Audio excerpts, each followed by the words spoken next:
Hello out there. Today is a day to remember. I'm sure you know what I am talking about. For many around the world, and especially Americans, it is a day they hope will turn around the fortunes of their country for the better, as the baton of leadership shifted from the Republicans to the Democrats and from Trump to Biden. We have all of it on the program. The Federal Executive Council has returned for business, and teachers take the lion's share of decisions at today's deliberations. The National Identity Number registration and linkage to SIM cards is a struggle for many. What is the latest on the issue? Find out here. COVID-19 is still raging even as the world is also moving on. We won't leave you wondering what is happening in that health sphere. These major issues plus security issues, road safety, empowerment, agriculture, sports, and much more. So if I were you, I will grab a cup of tea or whatever makes you comfortable and come along with me as I will bring you the news package that comes with that extra touch. So I say welcome. I am Fatima Omaruba and this is News Extra. And we begin. It is a new day in America as Democrat Joe Biden assumes office as the 46th President of the United States of America. Biden and his vice, Kamala Harris, took the oath of office under a security-tight ceremony attended by very few dignitaries, including the Clintons, Obamas, and the immediate past Vice President Mike Pence. Joyce Omitu monitored the ceremony that was observed under COVID-19 protocols. It is the 46th presidential inauguration of the United States of America, the country that is recognized as a home of democracy. The inauguration of Joe Biden and his vice, Kamala Harris, has added 3 new pages in the history of America. The first is Joe Biden being the oldest person to emerge as the president at 78. Another history is Kamala Harris becoming the first female to occupy the office of the American vice president. And the third is their inauguration conducted in a restrictive environment without the usual 250,000 invitees. I, Joseph Robinette Biden Jr., do solemnly swear that I will faithfully execute the office of President of the United States, will, to the best of my ability, preserve, protect, and defend the Constitution of the United States. So help me God. And I pledge this to you. I will be a president for all Americans. All Americans. And I promise you, I will fight as hard for those who did not support me as for those who did. Ahead of the swearing-in ceremony, the outgone President Donald Trump vacated the White House. He was honored with 21 gun salutes before leaving the seat of power, and he wished the new administration well as he left a note for the new occupant of the House. The major task before the new administration is fulfilling its campaign promises as the world awaits foreign and trade policies that will be introduced by Biden and his cabinet. Joyce Ometu, NTA News. Oh, thank you so much, Joyce. And we'll be talking more on the inauguration with Ambassador Ken Nwachukwu. He is the former Nigerian ambassador to Mali. It's good to have you on News Extra. Thank you, Fatima. All right. So what do you make of the inauguration speech by Joe Biden? I think today was a pivotal moment for the American society because a fortnight ago we thought everything was coming to a halt, given the attack by Trump supporters at the Capitol Hill. But if you listened to the statement by President Joe Biden, it had little nuggets for everybody. And he said for the internal audience, I'm going to be your president, whether you voted for me or not. And to the international community, he said that, listen to me, we are ready to re-engage. And I think that's quite comforting, very different from the dissonance that we got from the Trump administration. Okay, so well, the inauguration, has brought about the climax. A fraction of a few months of elections, post-election litigations, accusations, and counter-accusations in the transition period. So, how does President Biden achieve a buy-in into his agenda by all Americans? Biden has always proven to be a uniter. If you noticed this morning in the church activity he went to, he went with Mitch McConnell, the immediate past leader of the Senate, Kevin McCarthy, who was actually one of the cheerleaders for the events of January 6th. On the Capitol Hill. And what he has done is to carry everybody along. And I think that sets the right tone and the right example for everyone to follow. Okay, I will take you back a bit. African continent took a bashing, from former President Trump. What should the continent expect, from the new administration? The new administration has already said it's going to be a straight departure from the descent into tropes, insults, misogyny, and the like we had in Trump administration. It wasn't just African countries, it was practically everyone. Everyone is receiving a sigh of relief. And I believe with the person of Joseph Biden, America is going to hit a reset button in its international relations, and we hope to have a friendlier disposition from the United States. Oh, is it because we have a black, a black, vice president, or would you think that will help, the new administration achieve a lot? Absolutely, yes. But it goes beyond the symbolism of having a black, African, Asian vice president. It goes to the what is America, because if you look at the makeup of the incoming administration, it tries to reflect what is America. You have people, blacks, whites, the browns, the blacks, the gays, straight, everybody's in there. So I think there's sufficient buy-in from the society. It tries to reflect who they are. What would they have tried to sweep under the carpet for the last 4 years? Okay, so you feel having her as a vice president is a good one too? Absolutely, yes. All right. So do you have anything to say to Nigerians concerning the inauguration, like a takeaway or something? A lot of Nigerians have been nominated into this administration, and I think it speaks to the vibrancy of the Nigerian society in the United States. Yes, I know that they are Nigerians, but they are first and foremost U.S. citizens. We take joy in that, and it is quite gratifying that they are there. It's an opportunity for more Nigerians to strive for higher heights, to know that they can play roles, whether here in Nigeria or in the United States. So thank you so much. We wish the new administration all the best. It's good to have you on News Extra once again. Thank you very much for this. Yes, that was Ambassador Ken Nwachukwu, former Nigerian ambassador to Mali.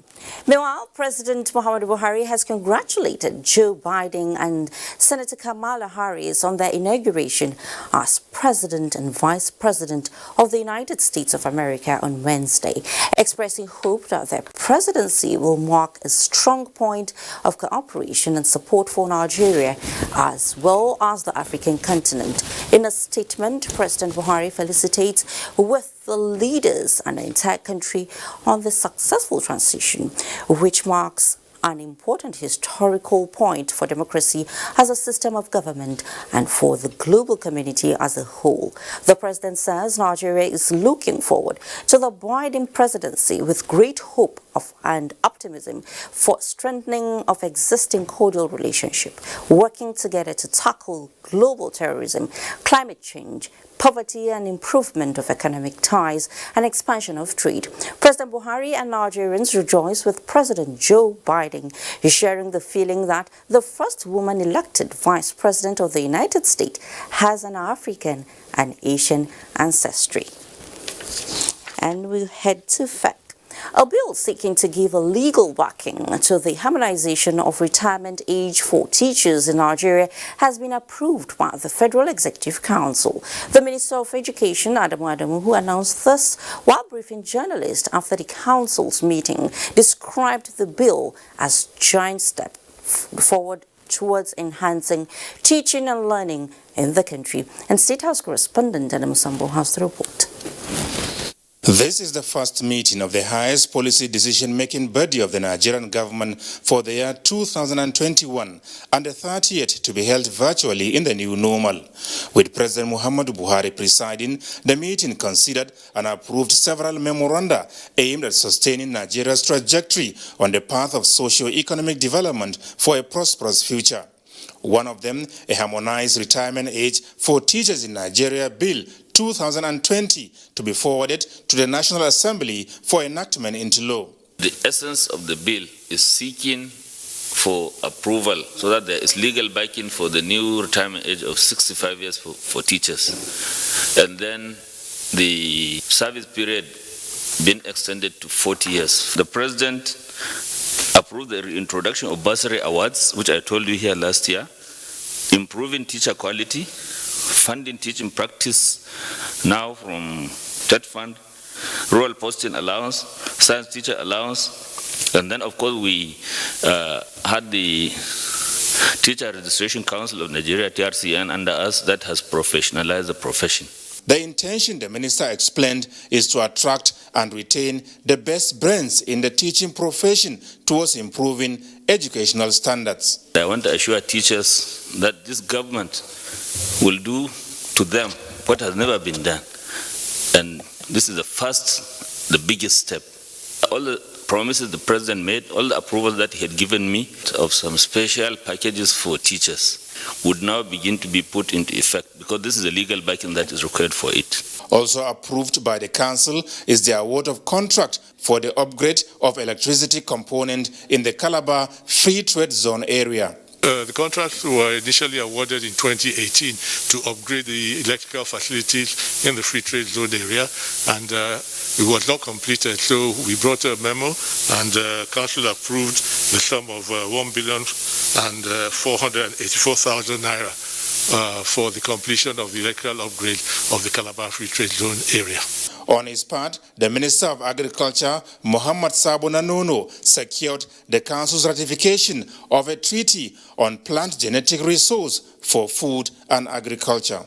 The input of this treaty is for the advancement and the enhancement of the agricultural production in the country, as it affects also other countries, about 167 of them, to enhance training and research of our agricultural scientists, agricultural practitioners, and so on and so forth. Before the commencement of the Council's meeting, a moment of silence was observed in honor of two former ministers who died recently. They were Jibril Martins Kuye from Ogun State, who served in the Ministry of Finance, Commerce and Industry, as well as Bala Kaoje from Kebbi State, who was Minister of Sports. From the State House, Adamu Sambu, NTA News. In the meantime, newly appointed members of the Code of Conduct Bureau and Police Service Commission have been sworn in by President Muhammadu Buhari to fill existing vacancies in the critical organs of government. The swearing-in ceremony, which preceded the meeting of the Federal Executive Council, was in fulfillment of constitutional provisions. State House correspondent Adamu Sambo again has the report. Those sworn in as members of the Code of Conduct Bureau were Ehezua Johnson Agbonaima from Edo State, Benedict Omiano Anambra, and Babatunde Olainka Balogun Ogun State. Oyemuche Nnamani from Enugu State took oath as member of the Police Service Commission.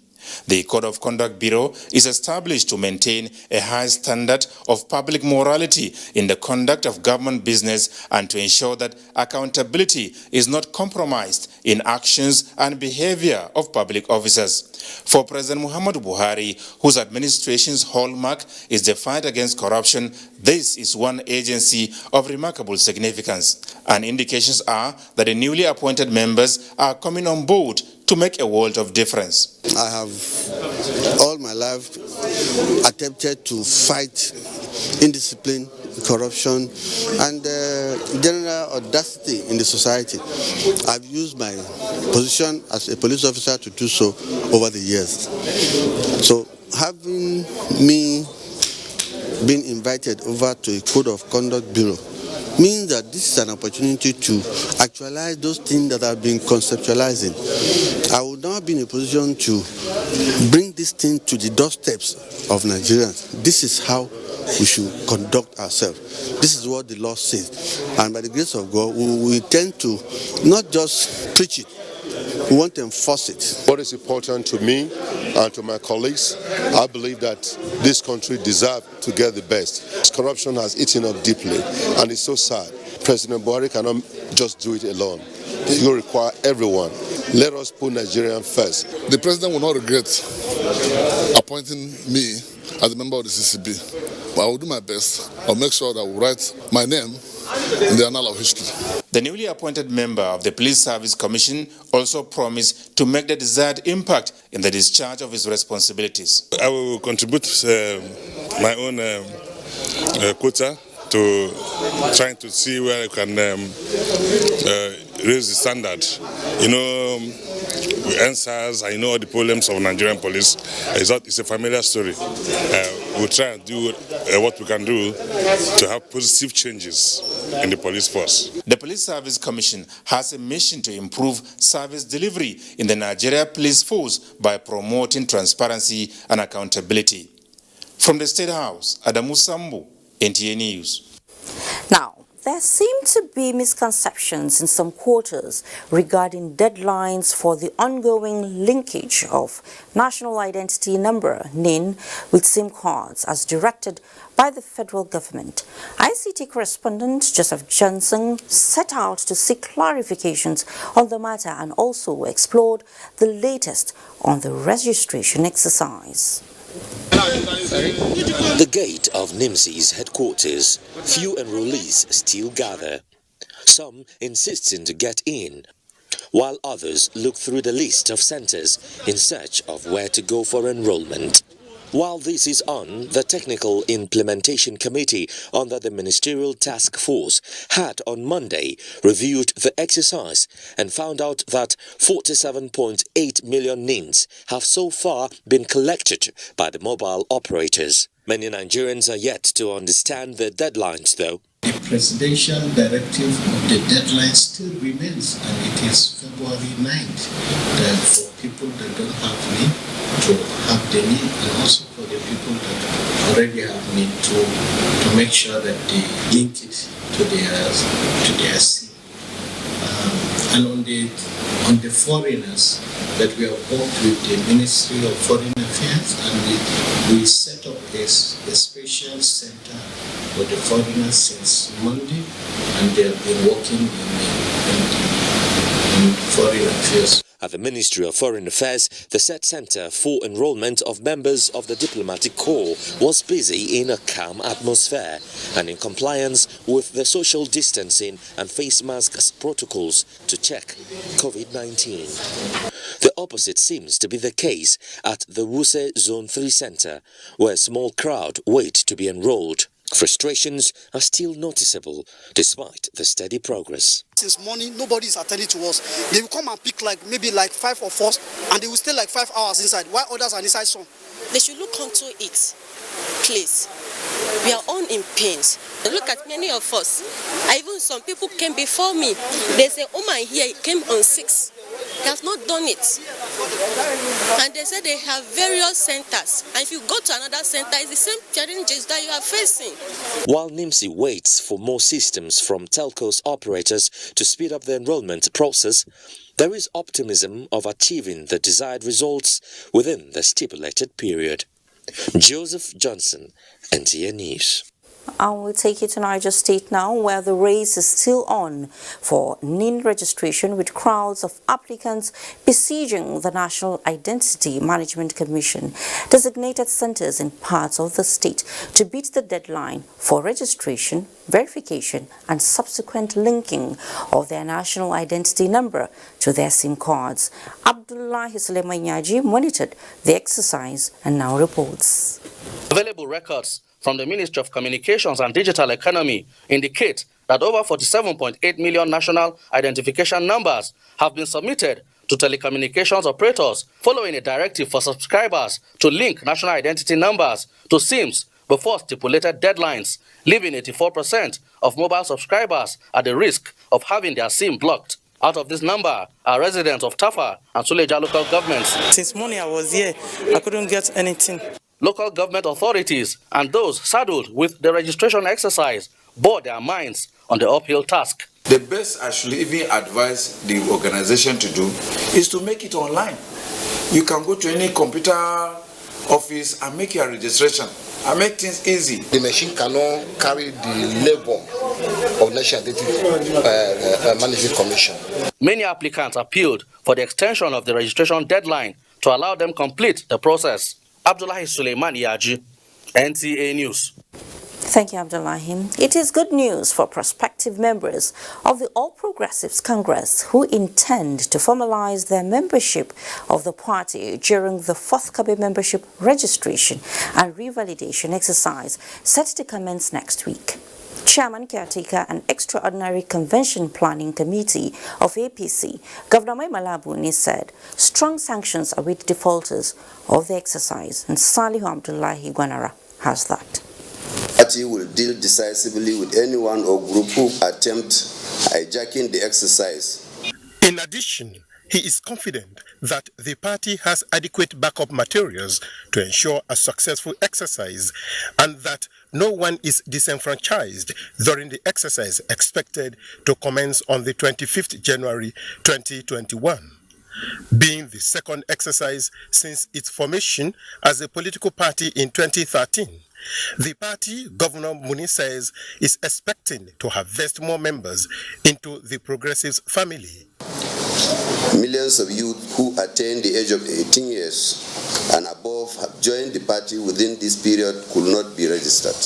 I'm very sure that our figures in the register will surge into quadruples or even more to further prove that APC is indeed Nigeria's largest and leading political party. Niger State Governor Abubakar Sani Bello is the chairman of the 11-man member registration and revalidation committee inaugurated. What is important is the success of the party at all elections. And once we achieve that, there will always be a room for someone. So Your Excellency will take this assignment seriously. As the days draw nearer to the exercise, the APC Caretaker Committee made it clear that it will not condone any act of sabotage, denying any group or an individual from actively participating during the forthcoming exercise. And it's going to be very severe for those found wanting. So that is something we'll never tolerate and we won't tolerate. From the APC National Secretariat in Abuja, Salihu Abdullahi Gwanara, NTA News. And up ahead on News Extra, as a good number of the security and enforcement agencies have been sneezing, so also are many on the wrong side of the law catching cold. I guess you're familiar with the saying that evil thrive when good men fold their arms and do nothing about it. Well, an individual is making a difference in that regard at this period when the country is grappling with insecurity. Keep it locked on News Extra for details when we return. Are you ready for this? Let me hear you, AJ. Ready for this? Give me some bass. That good for you? Nice, AJ. Just one. Bring it up. Just one. Double it. Just one. Just one. Just one. I was born hungry for success. It's the Nigerian way. Globe gets it. Champions stay hungry. Oh yeah. Globe gets it big time. One more for sure. Champions go the distance and then go further. Glow, the heart of a champion. Bill Emirate Council, Borno State, cordially invite the general public to the formal presentation of staff of office to Mai Mustafa Umar Mustafa II, Emir of Biu, by the special guest of honor, His Excellency Professor Babagana Umar Zulum, MNI, Executive Governor of Borno State, special guest Alhaji Abubakar Ibn Umar Garbai El Kanami, CFR, Show of Borno, and Chairman Borno State Council of Chiefs. Date, Saturday 23rd January 2021. Venue, Bew Township Stadium. Time, 10 a.m. prompt. Come one, come all. Long live Bew Emirate. Long live Borno State. Long live the Federal Republic of Nigeria. Announcer Muhammad Ibrahim, Dammasan Bew, Chairman, Media and Publicity Committee. The management of the Federal Inland Revenue Service, FIRS, hereby invites stakeholders to the first annual National Tax Dialogue with the theme Taxation in a Post-COVID Economy. The event, taking place at the Banquet Hall State House Presidential Villa, Abuja, will be declared open by the special guest of honor and President, Federal Republic of Nigeria, Muhammadu Buhari. Date, 21st January 2021 at 9 a.m. prompt. Chairman of the occasion is Dr. Olukayode Fayemi, Executive Governor, Ekiti State. Keynote speaker, Dr. Akinwumi Adesina, President, African Development Bank. Chairman of panels, Babajide Sanwo-Olu, Executive Governor of Lagos State. Alhaji Isa Ali Pantami, Minister of Communications and Digital Economy. Guest speakers Logan Ward, Executive Secretary, African Tax Administration Forum. Hajia Amina J. Mohammed, Deputy Secretary General, United Nations. Chief host is Hajia Zainab Shamsuna Ahmed, Minister of Finance, Budget and National Planning. Host, Prince Clement Abba, Minister of State for Finance, Budget and National Planning. Announcer, Mohammed Nami, Executive Chairman, FIRS. Imagine the joy that fills your heart when you have just given birth.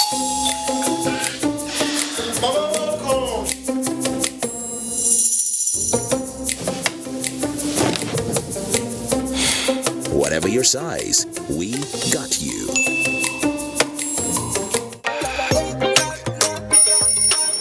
Follow the grandmother.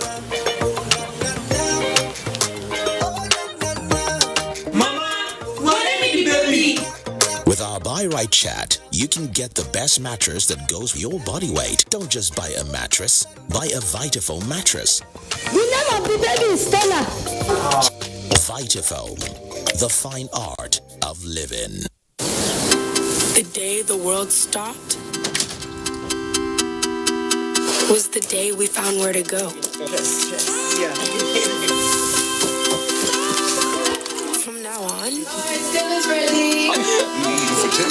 we're not going to leave anything on our plates.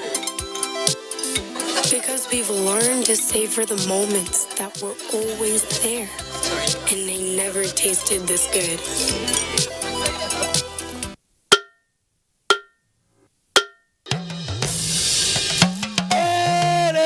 I bring you wonderful news. The village headmaster is coming back to your screen. Mo wire abi mi o wire.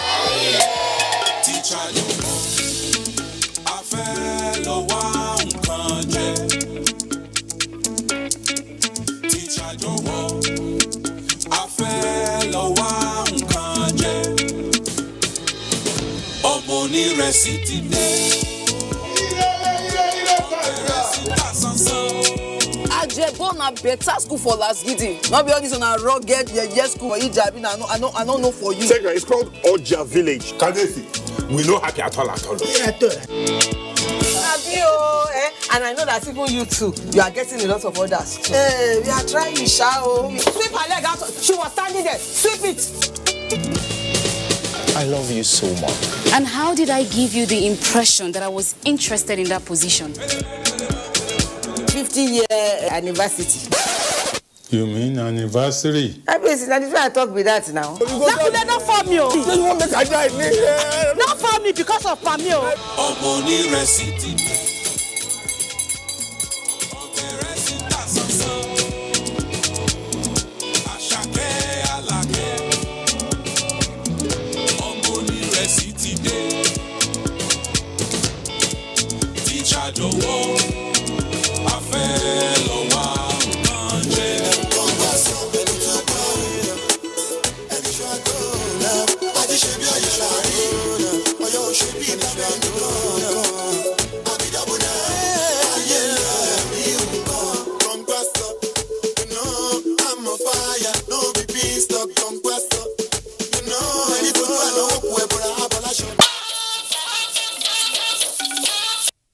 You're welcome back.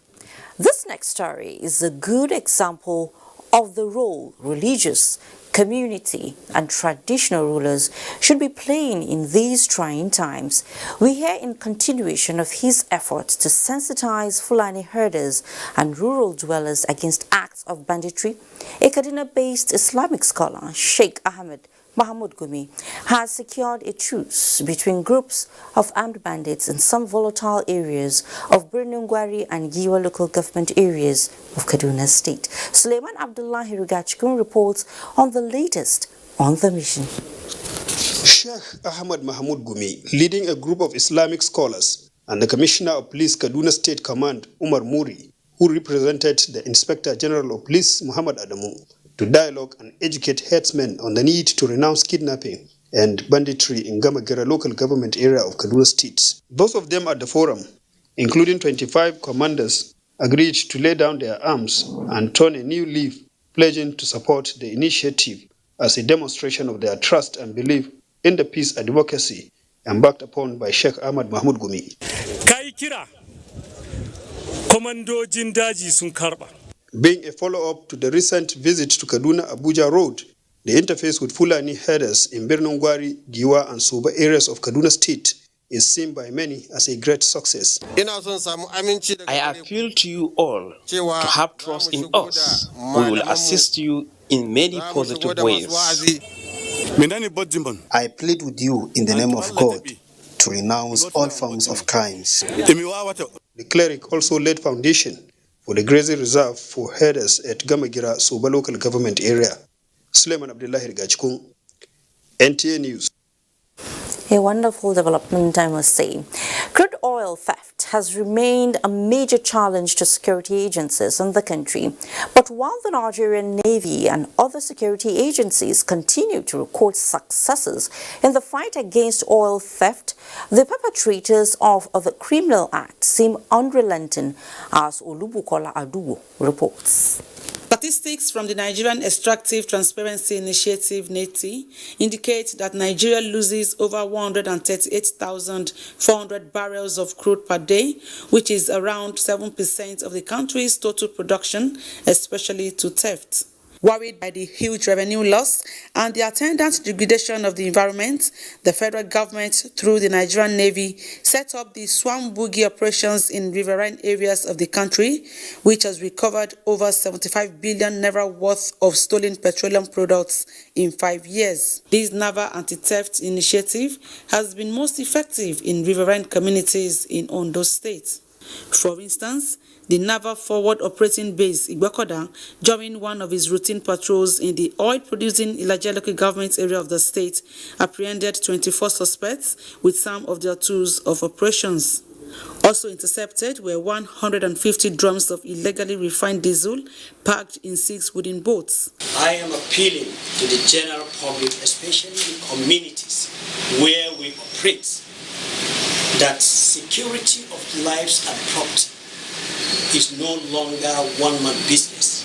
The suspects are not denying their involvement in the crime.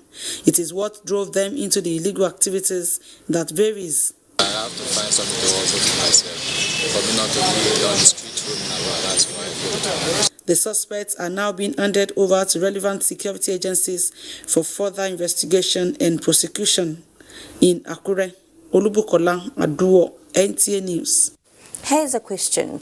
What do the Nigerian Air Force and Eagle Wings have in common? I'll answer that. Well, Eagle Wings is Nigerian Air Force commissioned homemade movie that depicts what the military is going through so we can sleep with our 2 eyes closed, especially in the Northeast. Defense correspondent Najatu Tijani has details of the unveiling. Loyalty, courage, chivalry and strength of character, attributes of the eagle most commonly equated with the Nigerian Air Force fighter pilot. Now, all this is being captured in a blockbuster movie, Eagle Wings, an Air Force story.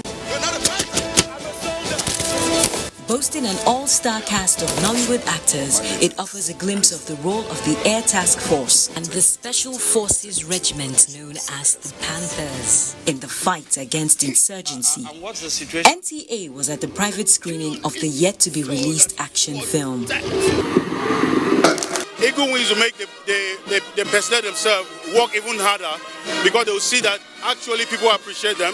With Armed Forces Remembrance Day still fresh in the hearts of Nigerians, the movie, shot in 3 different locations with technical advice and support from the Nigerian Air Force, also offers an opportunity to appreciate patriotism. It has always been my desire to see the Nigerian Air Force break new frontiers that will not only place the service on the pedestal of landmark achievements, but also set the pace for others to emulate our collective efforts at securing our nation. All the characters in the movie reflect the pain, sacrifice and glory associated with military life, and also highlights the synergy of the armed forces of Nigeria. 3 of the characters are also modeled on real-life heroes, all former air chiefs. The experience of understanding how the Air Force function, what they do, to protect us, how far they go to put themselves and their families on the line to just keep us safe. Eagle Wings is not just a Nigerian Air Force story. It has at its heart patriotism and the love for our country. The reactions from the audience during the private screening is anything to go by. The movie promises to be a game changer in shaping the mindset of Nigerians towards supporting the armed forces of Nigeria. Naja'atu Tijani, NTA News. Can't wait to watch the movie, Naja. In a bid to enhance aircraft operations in the Niger Delta region, Chief of the Air Staff, Air Marshal Sadiq Baba Abubakar, has inaugurated blocks of accommodation and computerized tomography scan machine for airmen and women in Port Harcourt, Rivers State. Robinson Derataide reports that the Chief of the Air Staff says this is in preparation for the special mission aircraft to be deployed in the region. Of 115 SOG Port Harcourt. A block of 30 by 1 bedroom accommodation was built at the Nigerian Air Force Base in Port Harcourt to provide shelter for personnel, as well as the installation of a computerized tomography scan machine at the Air Force Reference Hospital for officers and the public to have access to quality diagnosis of ailments. Chief of the Air Staff, Air Marshal Sadiq Abubakar, says the Nigerian Air Force will soon deploy 3 special mission aircrafts to be based in Benin for proper surveillance of the nation's maritime domain. Hence, the accommodation and medical facility becomes imperative for the welfare of personnel. The role of 115 SOG in what we are doing in terms of dealing with the security challenges of Nigeria cannot be overemphasized. So this accommodation is put in place in preparation of receiving the 3 special mission aircrafts, which we are expecting very, very soon. The CT scan facility will serve as a support to the provision of good health services both within the Nigerian Air Force and the Niger Delta region of the country. His entourage also inspected ongoing classroom buildings at the Air Force Secondary School in Port Harcourt. Robinson Derataide, NTA News.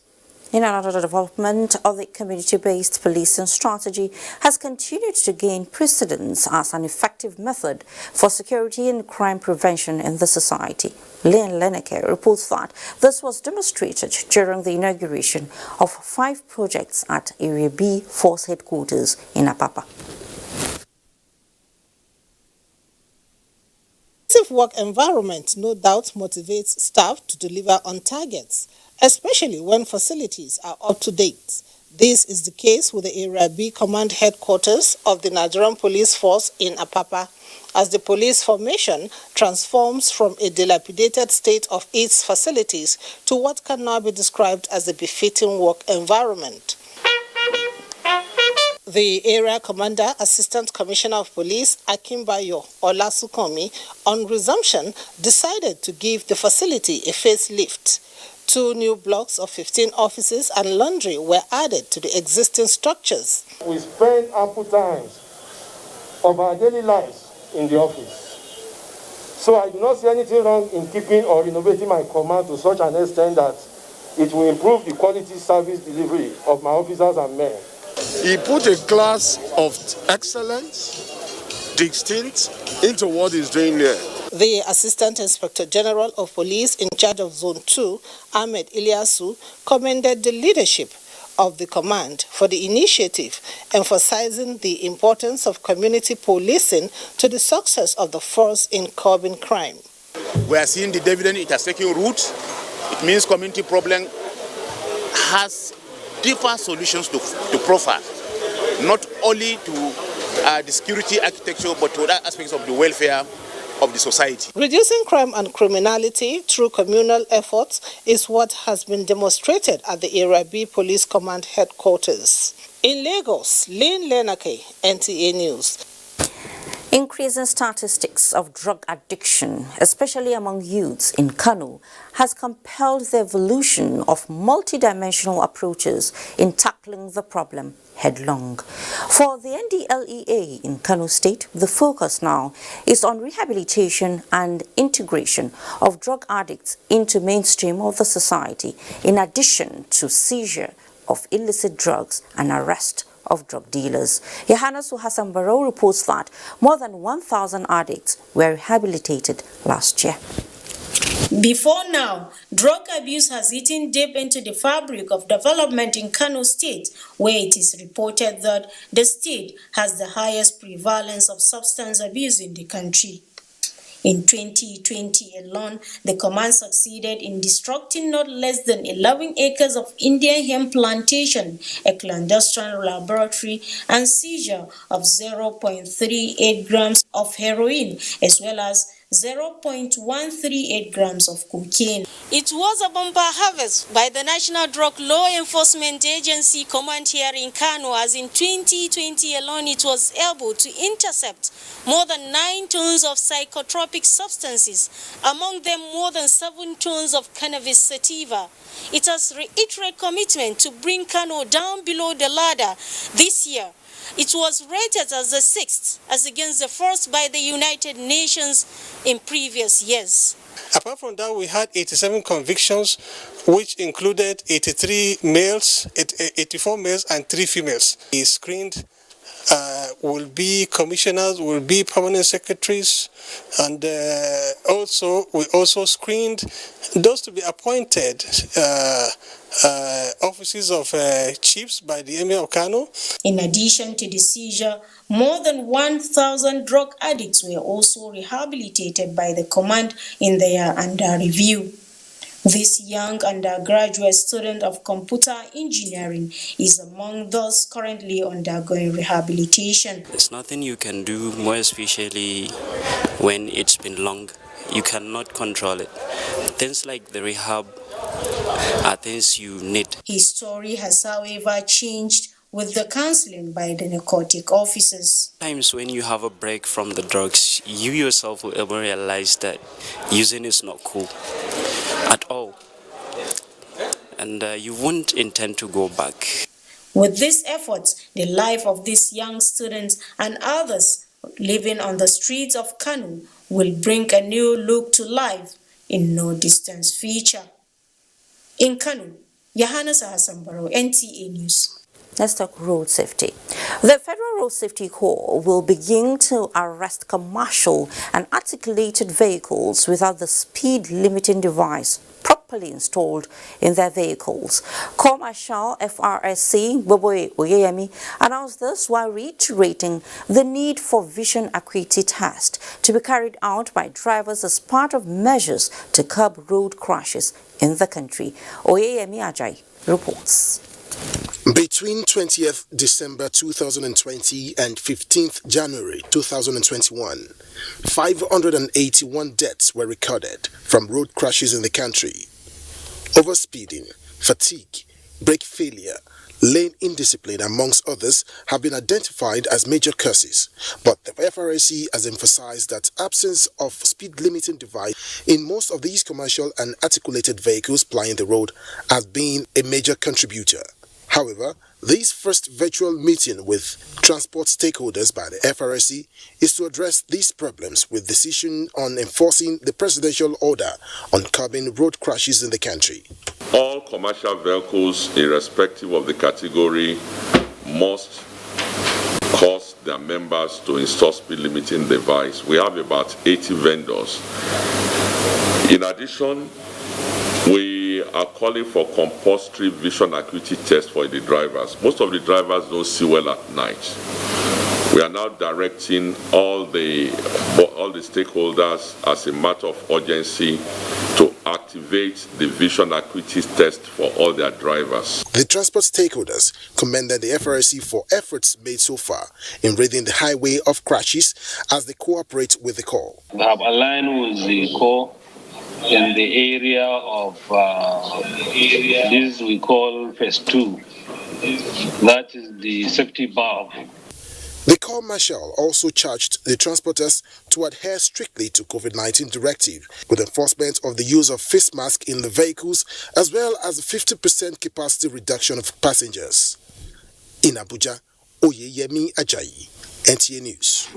In the meantime, the Commandant National Defense College, Rear Admiral Makanju Maxon Kadiri, says the establishment of the Nigerians in Diaspora Commission NIN-SIM by the federal government is very strategic and a stopgap between Nigeria and her over 70 million diasporans. The Commandant stated this at a lecture for course 29 participants in Abuja. Kelvin Ubunai reports. The good work of NIN-SIM in harnessing the vast potential of the over 17 million Nigerians in the diaspora for national development, the Commandant says, is commendable. So we're happy that the Nigerian Diaspora Commission was set up and is taking very giant strides in the actualization of its mandate. The chairman of Nigerians in Diaspora Commission, Abike Dabiri Erewa, who delivered a lecture on migration, diaspora and Africa's development, explained that mainstreaming dialogue on migration to achieve managed migration is a better option as opposed to irregular migration. Irregular migration, which has been a subject of discussion for a long time in this country, and which we have for a while been talking about here in Nigeria with NIN-SIM, where you have people just moving from one place to the other without the proper documentation. And irregular migration is a big problem in the world, and I keep telling Nigerians it's getting tougher now. Where you went before, irregularly is more difficult now. So we keep saying, try to avoid irregular migration. Participants of Course 29 and other key partners commended the chairman, Nigerians in Diaspora, for her interventions on matters affecting Nigerians in the diaspora. In Abuja, Kelvin Ebonwaye, NTA News. So far, so good. We take another breather at this time, after which we bring you trending stories around COVID-19. Stay with us.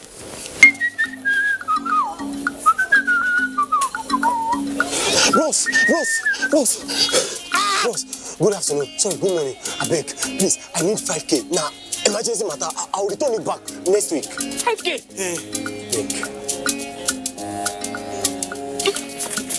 Next week, oh? I beg. Next week, I'll give it back. I don't want your story.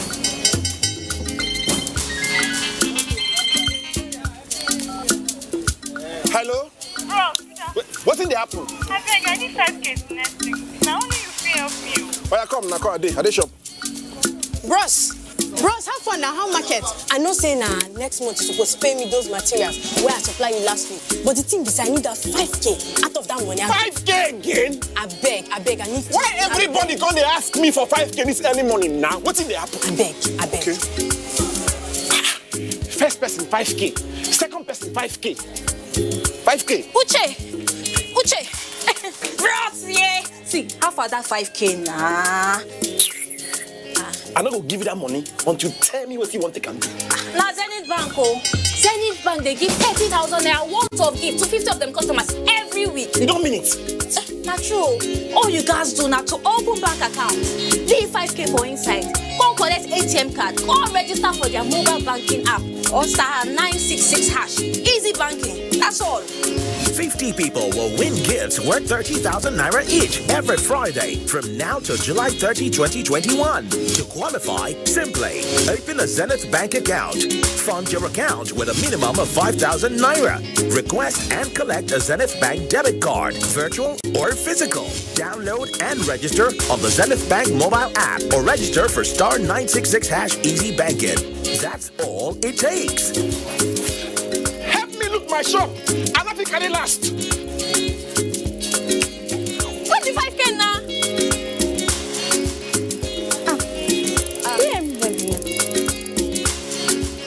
Zenith Bank, in your best interest. Sensitivity is a short, sharp pain that people experience when they have something hot or cold getting to the nerve of the tooth. If the sensitivity is left alone, it may get worse. Dentists recommend Sensodyne. It's able to calm the nerve of the tooth. The proof's in the results. It works. Sensitivity is a short, sharp pain that people experience when they have something hot or cold getting to the nerve of the tooth. If the sensitivity is left alone, it may get worse. Dentists recommend Sensodyne. It's able to calm the nerve of the tooth. The proof's in the results. It works. Mommy is ready to receive me a bundle of joy. Mommy is making my home cleaner and safer. We are Dettol sure. Illnesses can happen at home too. That's why Dettol and me together will make my baby's home safe and to protect from up to 100 illness-causing germs. That's why moms want to be Dettol. Dettol sure. We are Dettol sure. No one sees what this journey took from him, how far he pushed his mind and his body, how many times he broke down and needed support. But success lies on the other end of pain. As Naija mama where I be, my son no fit carry last. So when pain comes knocking, we look back at it without fear and say, not today. For aches, pains, and fever, trust Emzor paracetamol.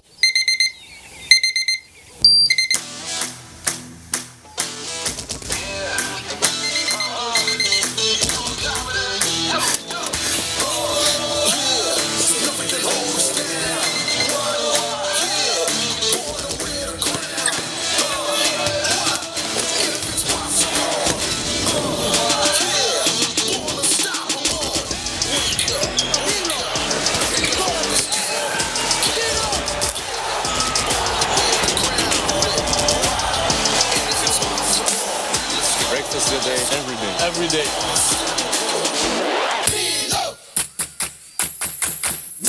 Nestle, good food, good life. Ah, Helen Paul! Hello, madam. Would you like to join us on this mission? Yes, but how? Just one question for you.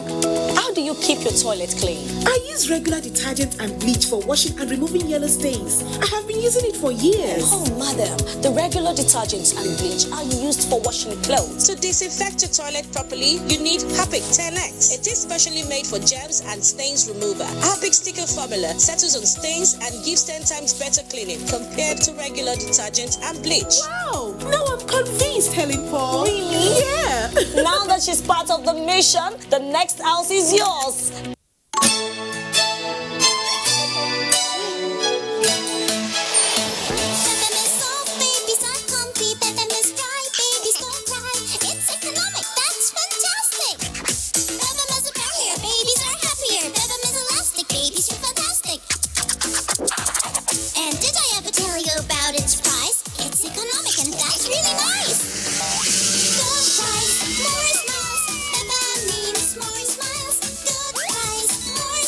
Dermatologically tested Bevan baby diapers makes babies happy with elastic side bands, breathable external layers, barrier to help prevent leakage, and makes families happy with its affordable price. Thanks for staying tuned.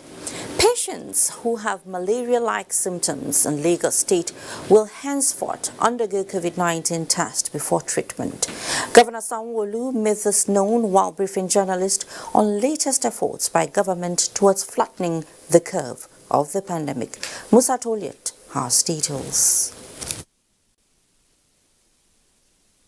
Babajide Sanwo-Olu said with the increasing number of COVID-19 cases daily, especially in January, ranging between 214 and 910, it has become extremely necessary not to take chances, but to subject all patients with malaria symptoms to COVID-19 tests. The governor hinted that it is not all tears of woe in the state, as the medical team has intensified efforts in collaboration with 20 private laboratory consortium to boost the testing capacity, which now revolves between 2,500 and 3,500 per day. This alarming trend has necessitated plans to reopen some of our previously established isolation centers.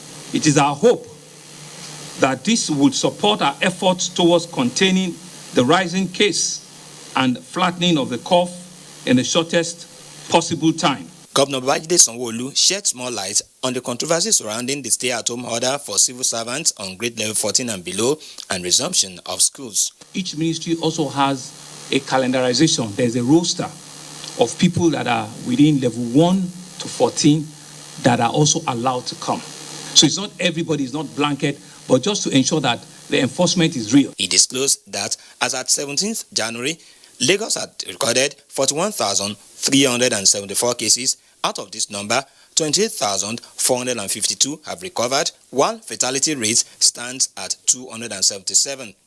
In Lagos, Musa Tolia, NTA News. Meanwhile, Kano State government is considering the enforcement of the use of face masks as part of preventive measures against community transmission of COVID-19. Governor Abdullahi Umar Ganduje stated this during a stakeholders meeting with traditional rulers at the Kano Government House. Abdullahi Mustafa has the report. The meeting with traditional rulers is part of consultations with stakeholders to identify effective ways of preventing further transmission of COVID-19. It involves emirs and selected district heads from various parts of the state. They were shown how the previously flattened epidemic curve is rising in terms of positivity rate and fatalities.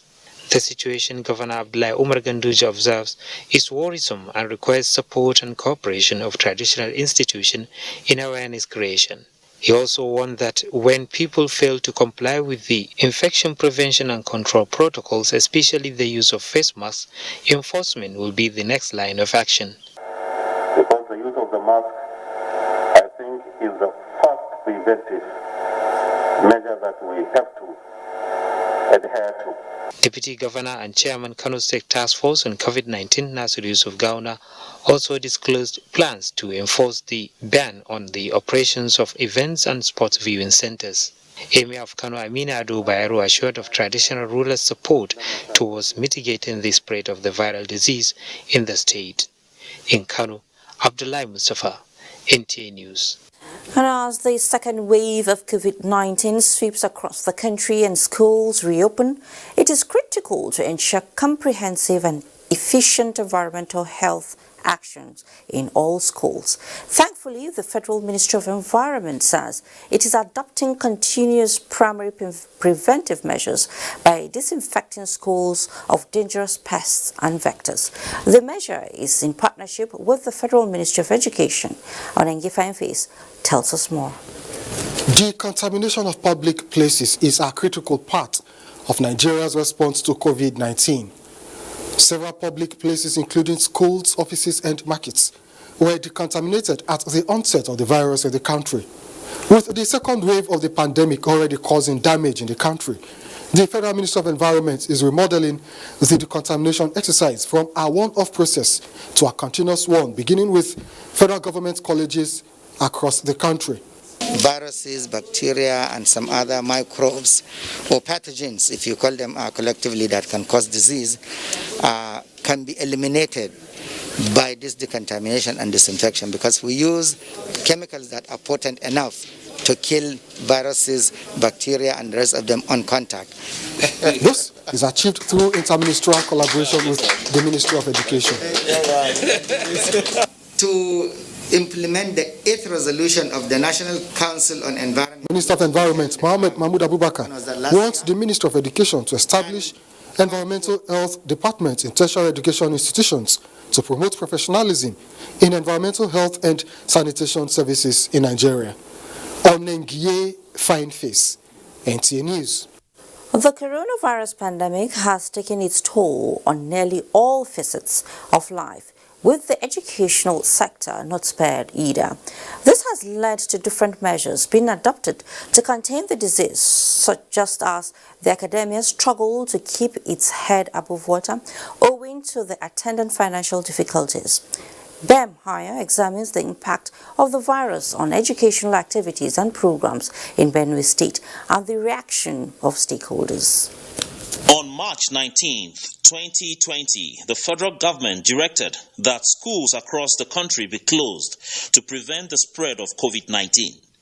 Many students by now should have left school, should have been thinking that they are going in for NYC, leaving NYC and thinking about the next thing to do. That in itself is a huge challenge in terms of quality, in terms of productivity for a nation like ours. Although some private primary schools in Benue State attempted giving online lessons to their pupils, the idea was later abandoned owing to the cost the schools incurred. We are not very conversant with the internet, which provides the platform for e-learning. Not even the teachers, not even the students are computer literate enough to imbibe e-learning. The whole lot the children were supposed to learn for third term, it wasn't achieved. Although we went online and had online classes, but the impact is not as it would have been if we had physical contact with the children. Experts say for online schooling to be implemented in Nigeria, massive investment needs to be made in the procurement of digital equipment and the training and retraining of teachers. We have actually trained about 2,235 UB principals and head teachers in the state so that they will take proper care of all this training. The Benue State University, Makurdi, has lost 4 of its professors to COVID-19 since last year. Now that academic activities have jump-started in Benue and other parts of the country, there may be the need for stakeholders at all levels of education to develop and adopt other means of teaching and learning, which have hitherto been alien in this part of the world. In Makurdi, Bem Hanya, NTA News. From Makurdi, we'll take you to Ilorin, where the federal government's conditional cash transfer, which is one of the initiatives of President Muhammadu Buhari's administration, has been putting smiles on people's faces and alleviating poverty at various levels. Olajide Bello in this report takes us on a journey to some communities in Irrigation local government area of Kwara State, where education is receiving a boost as a result of the conditional cash transfer. Meet 12-year-old Mohammed Ahmed, a primary 6 student of nomadic LGA Nigerian primary school who was born and bred in Agidingbi to a family of 5. His parents are farmers and herders for 30 years running. Despite his background, Mohammed has big dreams of becoming a medical doctor. This, he says, he will pursue vigorously, which made him pick up the interest and zeal to learn. 4 plus 2, it will give us what? 6. If you know it, raise up, stand up and raise up your hands. Yes? 6. The answer is 6. Clap for him. Little drops of water, they say, makes a mighty ocean. And for nomadic LGEA Nigerian primary school in Agidingbi, this is the mighty ocean, a community effort by the women who are benefiting from the federal government's Trader Money initiative. The first structure, which served as his citadel of learning, according to him, was like Operation Desert Storm, with many challenges. To help Mohammed actualize his dream, the women in the community deemed it fit to save a portion from their conditional cash transfer to secure the education of their children. We get wet whenever it rains, and when the weather is hot, we go under the tree to continue our learning. We are still calling on government for assistance with the school bus. Onila community has a similar story as some members of the community, and the headmaster of St. Luke's LGA Primary School recounts with nostalgia their efforts to boost education in their community. They take to 2,000 to start the school because because of his children.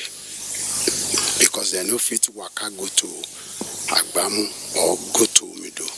These feats by women of both communities got the attention of Kwara State Governor Abdulrahman Abdulrazak, who refunded the initial money spent by the women and gave the communities ray of hope. The government is going to complete the schools for people of this community. Now, apart from that, the people of the community also made some other requests, such as water, I think electricity, which His Excellency has said is going to look into. With moves by the state government to turn the fortunes of both communities for the better, the dreams of Mohammed is no longer bleak but bright and achievable. Olajide Bello, NTA News. In another development, the Niger Delta Development Commission (NDDC) is set to float a talent hunt project aimed at empowering creative youths and women through social and economic opportunities that the creative industry can offer. The program is in collaboration with a leading artist from the Niger Delta. Project, which is in collaboration with a leading artist and songwriter Okiri Harry, popularly known as Harry Song, from the Niger Delta, is aimed at harnessing the creative potentials of Niger Delta youths, thereby making them self-reliant. The NDDC boss, represented by Director Youth and Sports, Effion Ephraim, noted the Commission's commitment to execute projects that would engage the youths meaningfully. This is just the beginning of greater things to come for the people of the Niger Delta, for the youths of the region, which we want to see them being more meaningfully engaged so as to stem the tide of restiveness. Considering the rich cultural heritage and diverse religious background that the region is blessed with, Special Advisor to the Interim Administrator, NDDC Odense Eradiri, said the project will be an all-inclusive one that will tell the true story of the Niger Delta. So I know that a lot of young people are struggling. The NDDC as a vehicle is a catalyst to support young people to the next level. And that's the role that we will be playing. And you are not an exception. We want you to be our ambassadors as you have always been, to show to the world that yes, things have changed. So if you are a Christian, you can sing, a Christian comedian, or you are a Christian, you can dance, a Muslim, you can sing, you can dance, a Buddhist self. As far as you have the talents, come on this platform and be discovered and be made a star. Similarly, the President Miss Niger Delta Organization, Prince Sodin, lauded the Niger Delta Development Commission for empowering the youths of the region through various empowerment schemes. The NDDC since inception has continued to support various youth empowerment programs to better their lots. That's a good one from the Niger Delta there. Efforts at food security upswing, the abandoned Abuja light rail. What about it? Details when we return from this next break we are about to take. See you shortly. My house, we may look alike, but we are very different individuals. My adorable twins, they look so alike, but they don't like wearing the same things. And my little man, he loves to learn his own way because doing things his way is more fulfilling. Everybody believes their way is best. That's why Golden Penny Pasta is our favorite meal. It allows me to satisfy everybody just the way they want it. Golden Penny Pasta, made with durum wheat, is tasty, nutritious, a source of protein and fiber. Golden Penny Pasta, your way is best.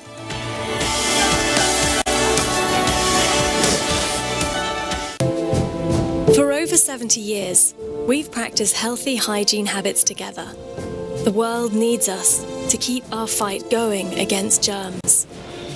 So let's wash our hands for 20 seconds regularly. Dettol. Protect what's worth fighting for. Since 1971, Nigeria's foremost human capital development institution, the Industrial Training Fund, ITF, has been at the forefront of equipping Nigerians with skills for national growth. Today's ITF has repositioned and refocused its its programs, forging new partnerships locally and internationally to effectively deliver on its mandate. With 37 area offices and 5 industrial skills training centers across the country, ITF is pushing to reduce unemployment by providing relevant technical and vocational skills for employability and entrepreneurship in diverse trades and crafts. Whether you're a public or private organization seeking to improve the skills of your personnel or an individual looking to acquire skills that will increase your chances of employment or even to help start your own business, today's ITF has a program for you. Speak to us today. Contact our area offices nationwide or visit our website www.itf.gov.ng. ITF, developing the nation's human resource. Nigerian youths are about the greatest assets the country has at the moment. It is therefore not surprising that the administration of President Muhammadu Buhari is strategically responding to the yearnings of the youth through multiple projects and programs. Youth entrepreneurship support years by Bank of Industry, the Youth Investment Fund by the CBN, and several other conditional cash transfer programs. Recruitment of 774,000 social workers, majority of whom are youth, and so many other projects that are beneficial to youths directly or indirectly. If the administration can do all this, definitely with a degree of patience and time, it can achieve more. Nigerian youths must come together to say no to terrorism, no to vandalism, and no to all disruptive tendencies. Hashtag Youth for Greater Nigeria. Pacifying the youths, unifying the nation. Good to have you back on News Extra. Timely remittance of taxes is said to be one of the ways to grow an economy in a pandemic period. More importantly is the indirect tax. Executive Chairman, Federal Inland Revenue Service, Mohammed Nami, disclosed this while playing host to media executives in Abuja. Benny Adams has that. Seated in the open air are chief executives of major media houses in the country. They have been invited to join the aggressive revenue drive of the FIRS. Their host, Mohammed Nami, tells the story of a property agent who collects rent from tenants on behalf of the landlord. Instead of remitting such monies, he keeps it for himself in addition to his commission. Mohammed Nami gave this illustration to drive home what the federal government is facing in terms of remittances of revenue generated on behalf of the government. He appeals to all to join the campaign of tax remittances to aid quick recovery of the economy. Before now, because of the strategic nature and or position of NNPC in Nigeria, the proceeds from oil and gas is usually around 50% of what these 3 tiers of government share. But since April in question, the table has changed to the extent that FIRS now contribute between 65 and 70% on monthly basis to their amount shared by the 3 tiers of government monthly at FACT meetings. Some of the guests advocate strategic communication to drive home the campaign. I want all public office holders and private office holders to see us as patriots, as co-builders, and as partners in progress. Mahmoud Abdullahi called me. He said that young man will make a difference in FIRS. He's very humble, he's very good. I said, let us keep our fingers crossed.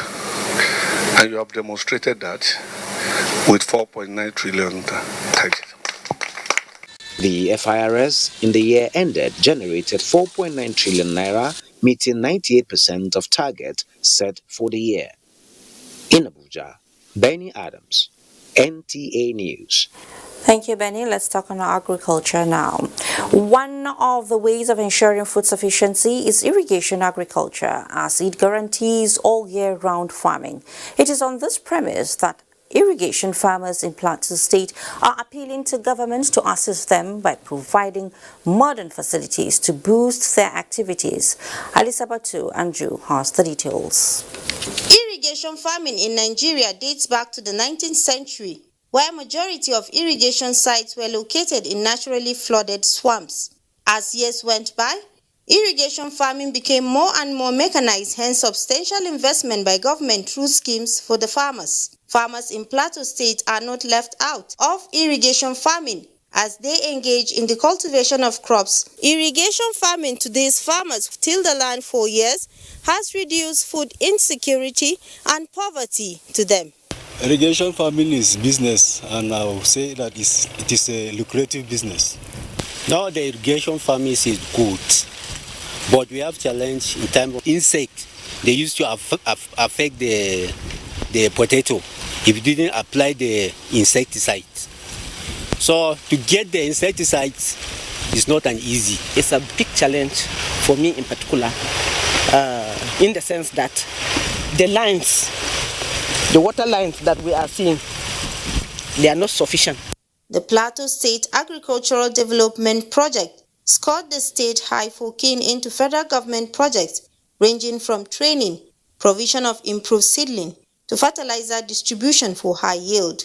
We encourage the farmers to go into dry season where there is that potential for the dry season farming. The dry season also ensure food security, and food security is very, very important for the community, for the farmer, and for even the nation at large. Stakeholders urge the farmers to sustain their effort in food sufficiency. In Jos, Alisa Batukai Andrew, NTA News.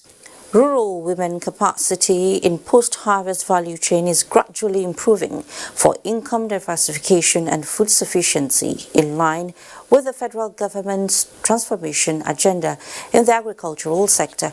Kenneth Nanim reports that more than 40 women are being empowered in Tudunwada community of Nasarawa State as a first step measure to drive the robust initiative under the JICA Alumni Association of Nigeria. The federal government of Nigeria banned importation of rice and some agricultural produce to encourage indigenous production of these staple foods, and the ban is also to promote local consumption and for the sustenance of economic viability. But one of the challenges being faced here by farmers is how to make their farm produce compete favorably with other products in the local and global markets. Mary Yusuf is among the peasant rice farmers in Tudunwada, Karo local government area of Nasarawa State, whose produce are usually graded as inferior to other products in the markets by consumers due to the crude method being deployed in the post-production of rice. Being one of the groups of 5 selected based on their interest, she and other women are being equipped with the new techniques that will help them step up in the post-production of rice to meet with quality and standards in terms of nutritional value, texture and appearance. You know, our people just put the rice inside the pot, put water, then heat and boil the rice. You don't do that way. You like steam heating. That is the reason why we use a false bottom. People have been testifying about this new method. There are different, far differences. You will not find stone inside, you will not find sand inside the rice. The rice will be clean like foreign rice. And with this, I think I will be able to show other women how to do their rice, coming up with very clean rice that can even compete with the foreign rice. This initiative to change the narrative is coming free of charge from beneficiaries of Japan International Cooperation Agency as a way of giving back to the society. At least it will help them to support themselves, support the family, get an income. If they can produce it at their doorstep, I think the malnutrition we are crying about will help us to eradicate it, yes. It would have been an improvement on the traditional way of our handling, processing rice here. The organizers and beneficiaries are on the same page on the expectation of the program to not only improve the quality of rice produced by Mary Yusuf and her likes, but will also create jobs for other people to cushion the effects of COVID-19 and to mitigate post-harvest losses. Kenneth Nanim, NTA News. And suspended by the Presidential Task Force on COVID-19 due to the outbreak of the deadly coronavirus disease, the FCT Abuja light rail remains grounded. But expectations remain high among Abuja residents towards resumption of the rail system as other services are gradually picking up. Rosemary Multilengbila tells us more. Commonly known as Abuja Light Rail, is a light rail transport system in the FCT, which is the first rapid transport system in the country and in West Africa, and the second such system in sub-Saharan Africa. The Abuja metro stations are an addition to the city transport system, linking the city center with the Nnamdi Azikiwe International Airport, among others, which also creates access to the Idu industrial layout. Being able to get the light rails up and running is something that I feel will be something that's quite good for Nigerians. It gets you to town, it's easier to access for just about everybody without the entire stress of the airport environment and all of that. So it's something that if it comes back on, I think it will be really good for Nigerians. The train services were suspended to curb the spread of COVID-19, a situation that has left passengers and users begging for a return to a status quo to fast-track accessibility to the Abuja Industrial District for ease of business and rapid industrialization of the nation's capital. This is where I work, and people usually come, they'll ask for the train, and the train is not moving from here. They have to go to Idu railway station. Yeah, and some of them have been complaining, why is the train not moving up to now? And we told them, we don't know what's happening. It was useful, very useful. It would have been nice at least because of this COVID and whatsoever. It would have been accessible. Conceived with the intent to ease the flow of traffic in the nation's capital, in and outs for air travelers, the Abuja Light Rail, with the mission of being the milestone of a new Abuja city transport system made possible by the federal government, in line with its plan of making the capital center a media city, is suffering setback, though efforts to speak with the management of the FCT Transport Secretariat is yet to yield results. Rosemary Molteleng Bilal, NTA News. Time now for a peep into the world of sports with Tamara Ibiwe as our guide. Welcome to Sports Update. I am Tamara Ibiwe. The fourth One Service One Medal Games began at the Moshood Abiola National Stadium, Abuja, with 592 athletes competing for honors.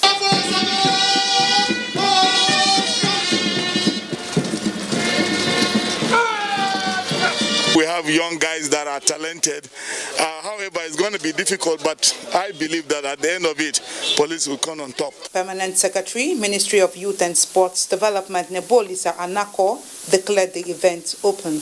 We will be committed to the continued organization of the One Service, One Medal Game. I wish to officially declare open the fourth edition of the One Service, One Medal Games. I wish all of you eventful days as we compete in this game. The agencies include Correctional Service, Fire Service, the Nigeria Police, Federal Road Safety Corps, Nigerian Air Force, and the Nigerian Navy. In wrestling, more qualifications for the Tokyo Olympic Games are expected at the African Championships built for El Jadida, Morocco in April. National coach Purity Aku says Team Nigeria wrestlers are in good shape after their display at the just-ended Baraza Champion of Champions tournament in Yenagoa, Bayelsa State.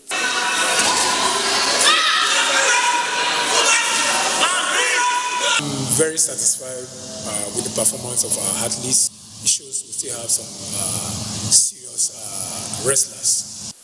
World number one in the 57 kg class, Oduwayo Adekworoye, is the only wrestler that has qualified for the Olympics. And that's it on Sports Updates. I am Tamara Ibiwe.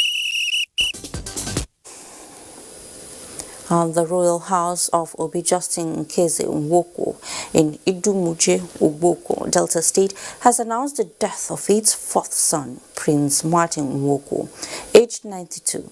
Prince Nwoko was a renowned educationist who was instrumental in developing comprehensive education in Nigeria, a system that understood that everyone had a purpose in the society and cannot be doctors and lawyers alone. He also paid school fees for family members and strangers alike. He will be buried on Friday, 22nd of January, in his family compound after the funeral service at St. Matthew's Anglican Church, Idumuje, Uboko, Aniocha North, Delta State by 10 a.m. Prince Martin Ezedimbu Nwoko is survived by a wife, 5 children and 12 grandchildren. The death has also occurred of Michael Abunyi Kayerima, aged 77. Late Michael Abunyi Kayerima passed away on the 11th of January 2021 after a protracted illness. Burial arrangement, as announced by the family, indicates that a funeral mass will be held on Friday, 22nd of January at the Holy Family Catholic Church, Lukwe, Roa, Takum, Taraba State, at 10 o'clock in the morning, while interment follows immediately at his residence after polyclinic of Kolta for Banagudu Takum, Taraba State. Late Michael Abunyi Kayerima is survived by wife, children and grandchildren, amongst whom is Engineer Michael Yerima of the Engineering Department of the NTA. And on that note, we conclude News Extra for tonight. Thank you so much for being a part of it. Please stay safe. I am Fatima Umaguba.